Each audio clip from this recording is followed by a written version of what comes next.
Have you ever had a great product idea but wondered, how do I actually get the money to bring this to life? The truth is, many successful businesses started exactly the same way, with an idea and a founder who was determined to make it real. But raising capital isn't just about having a great concept. It's about showing progress and convincing others that your idea has real potential. Let's talk about a few ways entrepreneurs raise capital for a new product. First, start with a simple prototype. Investors and potential partners want to see something tangible. This doesn't mean you need a perfect product. Even a basic prototype, a sketch, or a digital mock-up can help people understand how your idea works. The goal is to move your idea from imagination into something people can visualize. Second, consider your immediate network. Many businesses begin with support from friends, family, or professional contacts who believe in the founder. These early supporters often provide small investments that help entrepreneurs take their first steps. Sometimes the first capital isn't from a venture capitalist,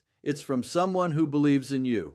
Third, explore grants and business competitions. Many organizations provide funding for innovative ideas, especially in technology, social impact, education, and community development. Grants are especially valuable because they are considered non-dilutive funding, meaning you don't have to give away ownership of your company. Pitch competitions and startup programs can also provide funding, mentorship, and exposure to investors. Fourth, consider crowdfunding platforms. Websites like Kickstarter and Indiegogo allow entrepreneurs to raise money directly from the public. This approach not only raises capital, but it also helps validate whether people are interested in your product. If people are willing to pre-order your idea, that's powerful proof of demand. Finally, once your idea gains traction, you may attract angel investors or startup accelerators. Angel investors are individuals who invest in early-stage businesses, often in exchange for equity. Accelerators, on the other hand, provide mentorship, training, and sometimes capital in exchange for a small ownership stake. But here's the most important thing to remember. Investors rarely fund ideas alone. They fund execution. They want to see progress, commitment, and evidence that the founder is moving the idea forward. So if you have a product idea today, don't wait for perfect conditions. Start building, start testing, start showing progress, because the journey from idea to funded business begins with one step forward. If you found this helpful, like the video, subscribe, and share it with another entrepreneur who may be working on their next big idea.